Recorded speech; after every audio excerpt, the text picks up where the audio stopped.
আসসালামু আলাইকুম, শামিলিনা আমন্ত্রণ জানাচ্ছেন টিভির মধ্যাহ্নের খবরে। অসহযোগ কর্মসূচি বাস্তবায়নে শাহবাগ সহ ঢাকার বিভিন্ন স্থানে অবস্থান নিয়েছে আন্দোলনকারী ছাত্র জনতা। সকাল 10টার দিকে মিছিল নিয়ে তারা শাহবাগ মোড়ে অবস্থান নেয়। এতে শাহবাগ এলাকার সড়ক অবরুদ্ধ হয়ে যায়, যাতে সড়কে যান চলাচলও বন্ধ আছে। শাহবাগ মোড়ে অবস্থান নিয়ে আন্দোলনকারীরা এক দফা দাবিতে স্লোগান দেয় এবং দেশের মানুষকে অসহযোগ কর্মসূচি পালনের আহ্বান জানায়। এছাড়া ঢাকা বিশ্ববিদ্যালয় টিএসসি সহ আশপাশের কিছু স্থানেও অবস্থান নিয়েছে আন্দোলনকারীরা। এ সময় বঙ্গবন্ধু শেখ মুজিব মেডিকেল বিশ্ববিদ্যালয় এলাকায় আওয়ামী লীগের কর্মীরা অবস্থান নিলে তাদের ধাওয়া করে আন্দোলনকারীরা। এ সময় তারা বিএসএমএমইউ এর সামনে থাকা বেশ কিছু গাড়ি ভাঙচুর করে। অন্যদিকে রাজধানী উত্তরা এলাকায় শিক্ষার্থীদের সাথে আওয়ামী লীগ কর্মীদের তুমুল সংঘর্ষ চলছে। সকাল 11টার পরপরই উত্তরা ও আশপাশের এলাকা থেকে খণ্ড খণ্ড মিছিল করে কয়েক হাজার আন্দোলনকারী এসে হাউস বিল্ডিং এলাকায় জড়ো হয়ে অবস্থান নেয়। এরপরই বিভিন্ন গলি থেকে আওয়ামী লীগ কর্মীরা আন্দোলনকারীদের উপর হামলা চালালে এই সংঘর্ষ বাধে।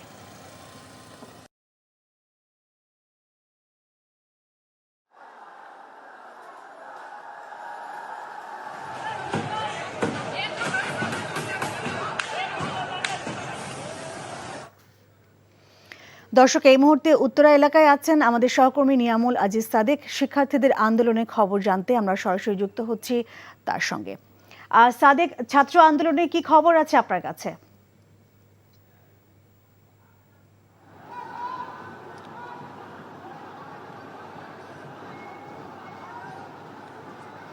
ছাত্র আন্দোলনের খবর হচ্ছে 11:30টায় যখন তারা এই রাজপথ অবরোধ করেন, তখন আমরা দেখেছি তাদের নির্বিঘ্নেই বেশ অবরোধ করেছিলেন। কিছুক্ষণ আগে সরকার সমর্থক কিছু মানুষ এখানে অবস্থান নিয়েছিলেন এবং তারা স্লোগান দিয়েছিলেন। সেই স্লোগানের পরবর্তীতে আমরা দেখেছি শিক্ষার্থীরা যারা আন্দোলন করছেন, বৈষম্য বিরোধী ছাত্র আন্দোলন, তারা এখানে অবস্থান নিয়েছেন এবং তারা এখানে এসে তাদেরকে ধাওয়া দিয়েছেন। সরকার সমর্থক যারা রয়েছেন তাদেরকে ধাওয়া দিয়েছেন এবং বেশ কিছু অগ্নিসংযোগের ঘটনা ঘটেছে এবং এখানে কিছু যারা ছিলেন সরকার সমর্থক যারা ছিলেন অঙ্গ সহযোগী সংগঠনগুলো, তারাও এখান থেকে চলে গেছেন, সেটি আমরা দেখেছি। তবে এখন পুলিশের পক্ষ থেকে কোনো ধরনের উত্তেজনাকর পরিস্থিতি তৈরি করা হয়নি। পুলিশ কোনো ধরনের এখন পর্যন্ত কোনো ধরনের চার্জ করেনি, যে কারণে এই পরিস্থিতিটা এই দিক থেকে অন্তত শান্ত আছে। তবে অন্য দিক থেকে আপনাকে যদি দেখায় যে এখানে কিন্তু বেশ কিছু এখানে এই যে চেয়ারগুলো আনা হয়েছিল, এই চেয়ারগুলো আসলে সরকার সমর্থক যারা ছিলেন তারা আসলে এখানে অবস্থান নেওয়ার জন্যই এসেছিলেন। সেই কারণে এখানে বেশ তাদেরকে হটিয়ে দিয়ে আমরা দেখেছি যে এই জায়গাতে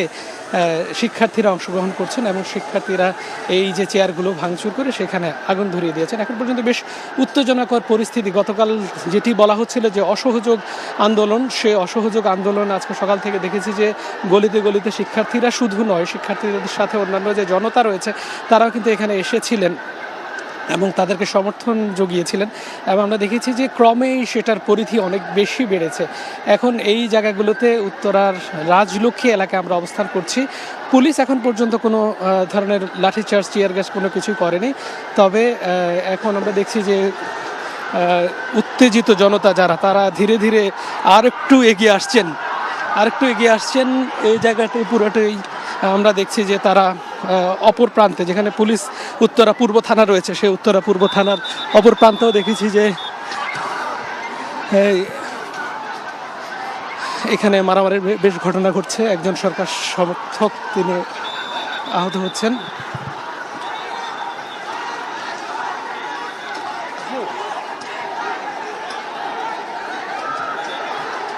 বেশ উত্তেজনাকর পরিস্থিতি বিরাজ করছে এখানে যারা সরকার সমর্থক আছে।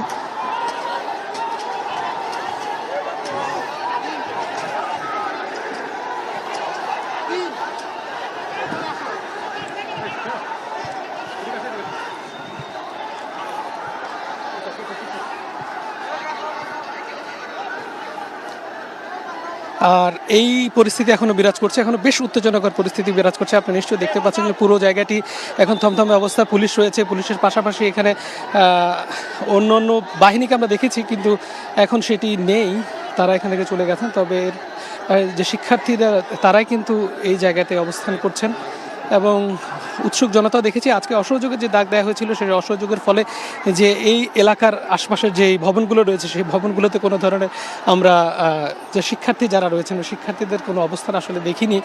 সেই যে মানুষগুলো মানে অফিসগামী মানুষগুলো রয়েছে তাদের অবস্থান আমরা দেখেছি না, শুধু শিক্ষার্থী এবং ছাত্র জনতার একটি মুখোমুখি অবস্থান দেখছি। এখানে আর্ম পুলিশ ব্যাটালিয়ন রয়েছে, এখানে পুলিশ ব্যাটালিয়ন রয়েছে, এখানে উত্তরা পূর্ব থানার পাশে আমরা অবস্থান করছি। সহকারী পুলিশ কমিশনার এয়ারপোর্ট জোনের অফিস এখানে রয়েছে, তবে এখানে কোনো ধরনের আক্রমণ হয়নি এখন পর্যন্ত।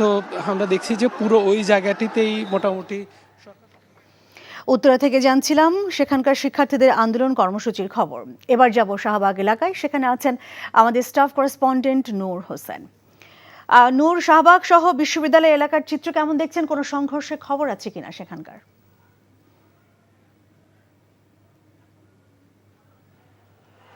লীনা, আমি এই মুহূর্তে অবস্থান করছি রাজধানী শাহবাগ চত্বর থেকে ইন্টারকন্টিনেন্টাল মোড়ের যে মাঝখানের জায়গাটি রয়েছে সেই মাঝখানের জায়গাটিতে অবস্থান করছি।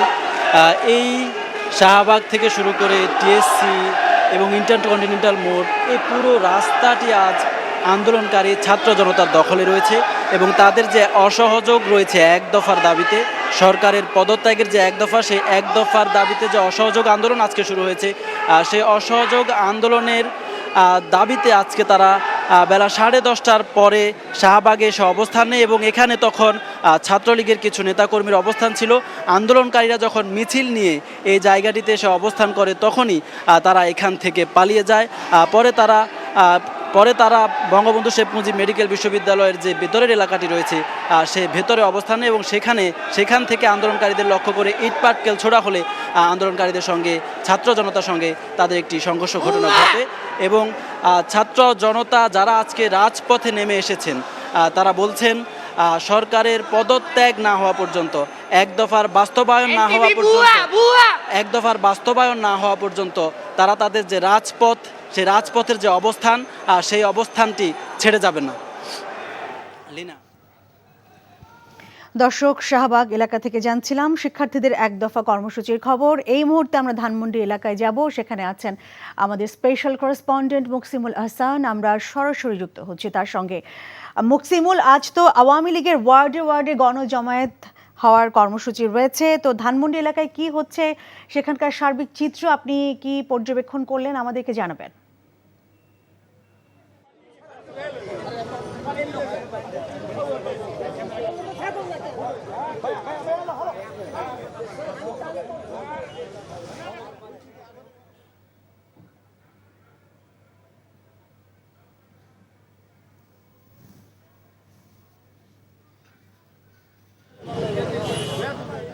আমরা এই মুহূর্তে আছি রাজধানীর ধানমন্ডিতে এবং রাজধানীর এই ধানমন্ডি 32 নম্বরে আমরা যেটি দেখছি যে আওয়ামী লীগের বিভিন্ন সহযোগী সংগঠন, বিশেষ করে স্বেচ্ছাসেবক লীগ, যুব মহিলা লীগ সহ এখানকার স্থানীয় ওয়ার্ড পর্যায়ে এবং কলাবাগান থানা আওয়ামী লীগের নেতা কর্মীরা এখানে রয়েছেন এবং আমরা দেখেছি যে সকাল থেকে তারা শুধুমাত্র এই কলাবাগান কেন্দ্রিক নয় কিংবা এই ধানমন্ডি 32 নম্বর কেন্দ্রিক নয়, এছাড়া আমরা দেখেছি যে কিছুক্ষণ আগে এখান থেকেই আওয়ামী লীগের নেতাকর্মীদের একটি গ্রুপ তারা গিয়েছিল ধানমন্ডি 27 নম্বরে, সেখানে কিছু শিক্ষার্থীরাও জড়ো হয়েছিলেন, তারা সেখান থেকে আবার এখানে চলে এসেছেন।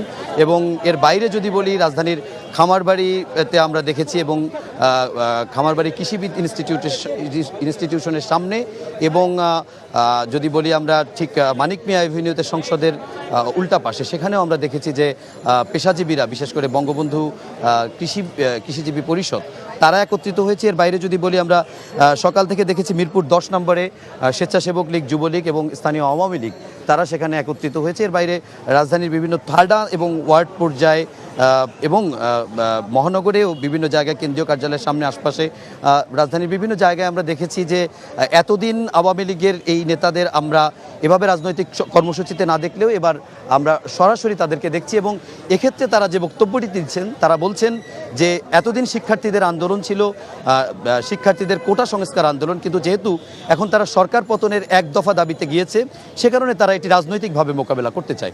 যে কারণে শোকের মাস আগস্টে তাদের যেমন শোক দিবসের প্রোগ্রাম থাকবে, ঠিক তেমনি রাজনৈতিকভাবে তাদের বিরোধী পক্ষকে মোকাবেলা করার জন্য তারা রাজপথে সরব থাকবে এবং সব মিলিয়ে বলা যায় যে রাজধানীর বিভিন্ন পয়েন্টগুলোতে আওয়ামী লীগের যেমন অবস্থান রয়েছে, ঠিক তেমনি আওয়ামী লীগের সহযোগী সংগঠন ছাত্রলীগ, ভ্রাতৃপ্রতিম সংগঠন ছাত্রলীগ, এছাড়া সহযোগী সংগঠন স্বেচ্ছাসেবক লীগ, কৃষক লীগ, শ্রমিক লীগ, যুব মহিলা লীগ সহ আমরা অনেকেই রাজপথে আজকে দেখেছি। তো লিনা, এ হচ্ছে এখানকার ধানমন্ডি 32 নম্বর কেন্দ্রিক আওয়ামী লীগের কর্মসূচির সবশেষ খবর। লিনা, ধানমন্ডি থেকে জানছিলাম আওয়ামী লীগের কর্মসূচির খবর। এখন আমরা যাব সচিবালয়, সেখানে আছেন স্পেশাল করেসপন্ডেন্ট রকুনুদ্দিন, আমরা তার সাথে সরাসরি যুক্ত হচ্ছি। আর রকুন, সচিবালয়ের কর্মকর্তাদের উপস্থিতি আজ কেমন দেখছেন, আর সেখানকার পরিস্থিতি আসলে কেমন? হ্যাঁ, আসলে সচিবালয়ে কর্মকর্তাদের উপস্থিতি যদি বলেন, সেটি আসলে আমি বিভিন্ন জায়গায় দেখেছি কর্মকর্তারা উপস্থিত আছেন, তবে সাধারণ দিন যেরকম থাকে সেরকম আসলে পরিবেশটা দেখা যাচ্ছে না। বিশেষ করে দর্শনার্থী আসেন সচিবালয়ে প্রচুর, প্রতিদিনই বিভিন্ন কাজে, সেই সংখ্যাটি আমরা একেবারেই কম দেখছি। আর এখানে যারা এসেছেন তাদের অনেকের সাথে আমরা কথা বলেছি, তারা আসলে যে জানিয়েছেন যে সকালে আসার সময় তাদের সমস্যা হয়েছে এবং এখন তারা বলছেন যে তারা আসলে কিভাবে যাবেন সেটি নিয়ে আসলে তারা এক ধরনের শঙ্কা অনেকের মাঝে আছে। আর সচিবালয়ে সাধারণভাবে যে পরিমাণ গাড়ি দেখা যায় তার চেয়ে কম গাড়ি দেখছি। আর ঠিক এই মুহূর্তের কথা যদি বলেন, তাহলে আমি কিছুক্ষণ আগেই দেখেছি সচিবালয়ের যে মূল গেট সেটি এই মুহূর্তে বন্ধ আছে। সেখানে আসলে কোনো গাড়ি বা কাউকে প্রবেশ করতে দেওয়ার ক্ষেত্রে অনেক সতর্কতা অবলম্বন করা হচ্ছে এবং মাঝে মাঝে কিছু সময়ের জন্য আসলে বন্ধ রাখা হচ্ছে, কারণ চারপাশে যে অবস্থা সেই অবস্থা বিবেচনায় সচিবালয় যেহেতু একটি গুরুত্বপূর্ণ জায়গা, সেই হিসেবে এইখানে গেট কিছু সময়ের জন্য বন্ধ ছিল। তারপরে আমরা আবার দেখেছি কিছু কর্মকর্তা তাদের পরিচয়পত্র দেখিয়ে ঢুকেছেন, কিন্তু গেট এখন আমরা দেখেছি যে বন্ধ আছে। সেটি হয়তো পরিস্থিতি বিবেচনায় আবার খুলে দেওয়া হবে, সেটি আমাদেরকে জানিয়েছেন সেখানে যারা কর্মরত আছেন সেই আইন শৃঙ্খলা রক্ষাকারী বাহিনীর সদস্যরা। সব মিলিয়ে যদি বলি, আসলে সচিবালয়ে কর্মকাণ্ড যেটি হবার কথা সেটি হচ্ছে, কিন্তু এখানে এক ধরনের সবার মাঝেই যারা এসেছেন এক ধরনের শঙ্কা আছে যে আসলে কি হয়, এবং বেশিরভাগই যারা এখন এসেছেন তাদের মাঝে এক ধরনের শঙ্কা যে তারা আসলে ফিরবেন কখন, কিভাবে ফিরবেন, এই বিষয়টি রয়ে গেছে। বাট সচিবালয়ের যে স্বাভাবিক কর্মকাণ্ড সেটি আসলে চলছে। বিভিন্ন জায়গায় বিভিন্ন দপ্তরে আমরা মন্ত্রীদেরও আসতে দেখেছি, আবার অনেক জায়গায় যে আসেননি সেটিও আমরা দেখেছি। আবার যারা সরকারি কর্মকর্তা আছেন উচ্চপদস্থ তাদেরও কিছু এসেছেন, আবার অনেকে আসেননি, সেটিও আমরা দেখেছি। তো সব মিলিয়ে এই হইল সচিবালয়ের এখনকার অবস্থা। জানছিলাম সচিবালয়ের এই মুহূর্তের পরিস্থিতির খবর। প্রজাতন্ত্রের কর্মকর্তা কর্মচারীদের জনগণের বিরুদ্ধে না দাঁড়িয়ে জনগণের পক্ষে থাকার আহ্বান জানিয়েছেন বিএনপির মহাসচিব মির্জা ফখরুল ইসলাম আলমগীর। গুলশানে বিএনপি চেয়ারপারসনের কার্যালয়ে সংবাদ সম্মেলনে আন্দোলনকারীদের রক্ত না ঝরানোর আহ্বান ফখরুলের। দেশের সকল সরকারি কর্মকর্তা কর্মচারী, প্রশাসন, আইন শৃঙ্খলা রক্ষাকারী বাহিনী, সকলের কাছে আমাদের আবেদন যে তারা কখনোই জনগণের বিরুদ্ধে অবস্থান নেবে না। জনগণের রক্তে, ছাত্রদের রক্তে আর যেন আমাদের যেন আপনার রঞ্জিত না হয়, আমাদের সন্তানরা যেন শহীদ না হয়, সেই দিকে তারা অবশ্যই তাদের দায়িত্ব, এখন সেই দায়িত্ব। একটা কথা মনে রাখতে হবে, যারা প্রজাতন্ত্রের কর্মকর্তা কর্মচারী তারা কোনো দল বা ব্যক্তির কর্মকর্তা কর্মচারী নয়, তারা অবশ্যই প্রজাতন্ত্রের কর্মকর্তা কর্মচারী। তাদের দায়বদ্ধতা সম্পূর্ণভাবে জনগণের প্রতি দায়বদ্ধতা। দর্শক, রাজধানীর ধানমন্ডির 27 নম্বর এলাকায় বৈষম্য বিরোধী ছাত্র আন্দোলনকারীদের সাথে স্থানীয় আওয়ামী লীগ নেতাকর্মীদের ধাওয়া পাল্টা ধাওয়া চলছে।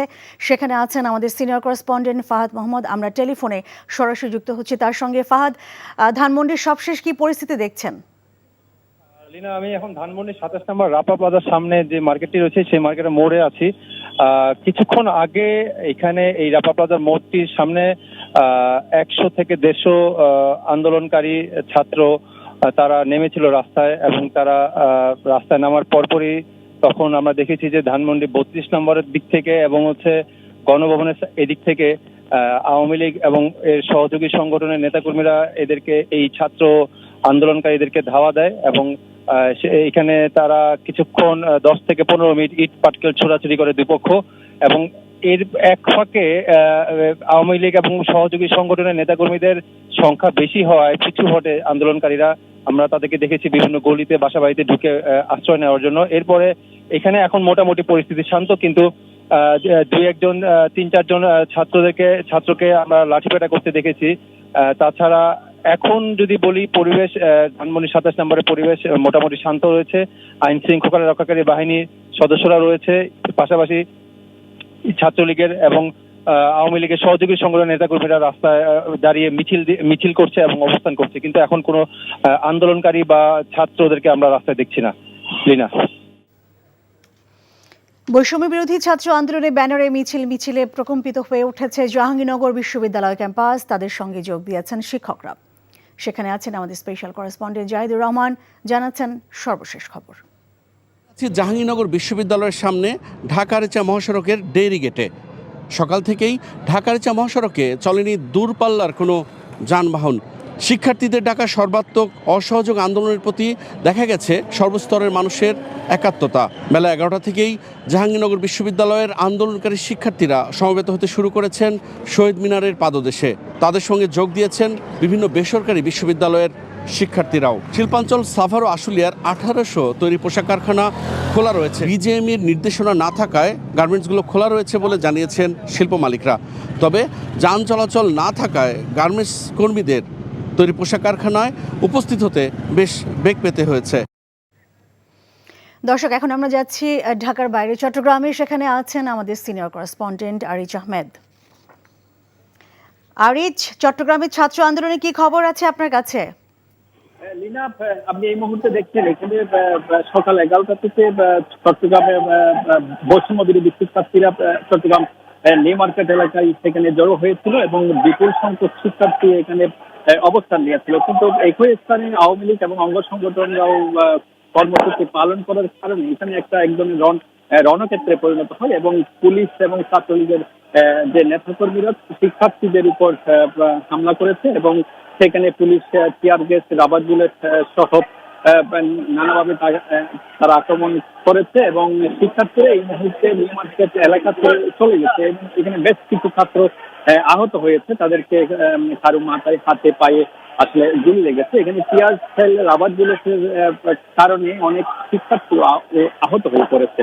তবে এই মুহূর্তে চট্টগ্রামের কোতোয়ালি, আলকরণ সহ বিভিন্ন এলাকা থেকে ছাত্রলীগের নেতাকর্মীরা নিউ মার্কেট এলাকায় জড়ো হচ্ছে এবং যে সব শিক্ষার্থীরা এখানে ছিল বৈষম্য বিরোধী শিক্ষার্থীরা, তারা এখন রাজপথ ছেড়ে আলকরণ সহ বিভিন্ন এলাকা থেকে ছাত্রলীগের নেতাকর্মীরা নিউ মার্কেট এলাকায় জড়ো হচ্ছে এবং যেসব শিক্ষার্থীরা এখানে ছিল বৈষম্য বিরোধী শিক্ষার্থীরা, তারা এখন রাজপথ ছেড়ে বিভিন্ন গন্তব্যে তারা এখন চলে গেছে। এই মুহূর্তে পুলিশ এবং ছাত্রলীগ, যুবলীগ এবং মহানগর আওয়ামী লীগের নেতৃবৃন্দরা তাদের যে পূর্ব নির্ধারিত কর্মসূচি আছে সেখানে অংশ নিতে দেখা যাচ্ছে। এছাড়া আমরা সকাল থেকে যেটা দেখেছি যে চট্টগ্রামের বিভিন্ন শহরে শিক্ষার্থীরা আসার পথেও নানা স্থানে আসলে এখানে আহত হয়েছে এবং বিভিন্ন স্থানে সংঘর্ষের ঘটনা ঘটেছে। এখনো পর্যন্ত শহরে চট্টগ্রাম নিউ মার্কেট, কোতোয়ালি এলাকার আশেপাশে যেই সব অঞ্চল আছে শিক্ষার্থীরা যেদিকে যাচ্ছে সেই দিকেও কিন্তু সংঘর্ষের খবর পাওয়া যাচ্ছে এবং গুলির আওয়াজ শুনতে পাচ্ছি আমরা।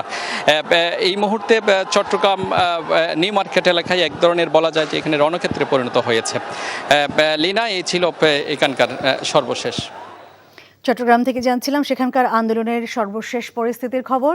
সাম্প্রতিক সহিংসতা, নির্মম হত্যাকাণ্ড যাদের নির্দেশ পেয়েছে তাদের বিচারের আওতায় আনার দাবি জানিয়েছেন টিআইবি নির্বাহী পরিচালক ডক্টর ইফতেখারুজ্জামান।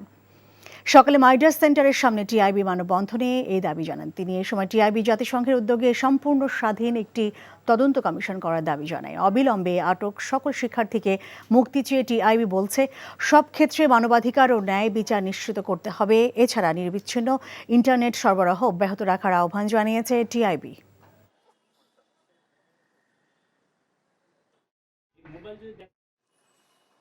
বেআইনি, নির্বিচার, উদ্দেশ্যমূলকভাবে ক্ষমতার অপব্যবহার এবং অতিরিক্ত অসামঞ্জস্যপূর্ণ প্রাণঘাতী অস্ত্রের ব্যবহার সহ বিভিন্নভাবে যারা নির্মম হত্যাকাণ্ডের জন্য দায়ী এবং যাদের নির্দেশে এবং অনুমোদন ক্রমে মুক্তিযুদ্ধের চেতনা ও স্বপ্নকে পদদলিত করে নজিরবিহীন এই নির্মমতা সংঘটিত হয়েছে, তাদের সকলকে চিহ্নিত করে দৃষ্টান্তমূলকভাবে জবাবদিহি নিশ্চিত করতে হবে। বাংলাদেশের চলমান আন্দোলন নিয়ে বিশ্ব গণমাধ্যমে ফলাও করে খবর প্রচার করা হয়েছে। শনিবার বৈষম্য বিরোধী ছাত্র আন্দোলনের ব্যানারে গণবিক্ষোভ কর্মসূচি পালিত হয়েছে। এতে সারা দেশে সাধারণ মানুষকে রাজপথে দেখা গেছে। যুক্তরাষ্ট্রের প্রভাবশালী সংবাদ মাধ্যম দ্য নিউ ইয়র্ক টাইমস তাদের খবরের শিরোনামে লিখেছে, এক সপ্তাহে প্রাণনাশক ধরপাকড়ের পর বিক্ষোভে ফের কাঁপল বাংলাদেশ। ভারতীয় সংবাদ মাধ্যম টাইমস অফ ইন্ডিয়া শিরোনাম করেছে, খুনি সরকার। প্রধানমন্ত্রীর পদত্যাগের দাবির মধ্যে বাংলাদেশে আবারও আন্দোলন শুরু হয়েছে। এছাড়া এদিনে বিক্ষোভ নিয়ে খবর করেছে আল জাজিরা ছাড়াও আরও অনেক গণমাধ্যম।